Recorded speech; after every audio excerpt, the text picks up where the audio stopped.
ದೇಶಕ್ಕೆ ಶೀಘ್ರವೇ ಮಾನ್ಸೂನ್ ಆಗಮನವಾಗಲಿದೆ. ಇದರೊಂದಿಗೆ ಚಂಡಮಾರುತದ ಅಲೆಯು ಪ್ರಾರಂಭವಾಗಿದ್ದು ಮೇ 23ರಿಂದ ರಾಜ್ಯದಲ್ಲಿ ಭಾರೀ ಮಳೆಯಾಗುವ ಮುನ್ಸೂಚನೆ ಇದೆ.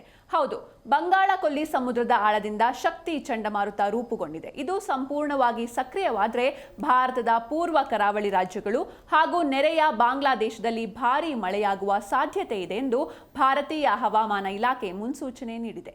ವರದಿಯ ಪ್ರಕಾರ ಮೇ 16 ಮತ್ತು 18ರ ನಡುವೆ ಅಂಡಮಾನ್ ಸಮುದ್ರದ ಮೇಲೆ ಚಂಡಮಾರುತವು ರೂಪುಗೊಳ್ಳುವ ಸಾಧ್ಯತೆ ಇದ್ದು, ಇದು ಮೇ 22ರ ವೇಳೆಗೆ ಕಡಿಮೆ ಒತ್ತಡದ ಪ್ರದೇಶವಾಗಿ ಬದಲಾಗಬಹುದು. ಇದರ ನಂತರ ಇದು ಮೇ 23ರಿಂದ 28ರ ನಡುವೆ ಶಕ್ತಿ ಎಂಬ ಚಂಡಮಾರುತದ ರೂಪವನ್ನ ಪಡೆಯಬಹುದು ಎನ್ನಲಾಗಿದೆ. ಕಳೆದ 7 ವರ್ಷಗಳಲ್ಲಿ ಇದೇ ಮೊದಲ ಬಾರಿಗೆ ಮುಂಗಾರು ನಿಗದಿತ ಸಮಯಕ್ಕಿಂತ ಮೊದಲೇ ಆಗಮಿಸಿದೆ. ಆದರೆ ಅದೇ ಸಮಯದಲ್ಲಿ ಶಕ್ತಿ ಚಂಡಮಾರುತದ ಭಯವು ಕಳವಳವನ್ನ ಹೆಚ್ಚಿಸಿದೆ. ಇದು ಸಕ್ರಿಯವಾದರೆ ಕರಾವಳಿ ಪ್ರದೇಶಗಳಲ್ಲಿ ಭಾರೀ ಮಳೆ, ಬಲವಾದ ಗಾಳಿ ಮತ್ತು ಪ್ರವಾಹದಂತಹ ಪರಿಸ್ಥಿತಿಗಳು ಉಂಟಾಗಬಹುದು ಎಂದು ತಜ್ಞರು ತಿಳಿಸಿದ್ದಾರೆ.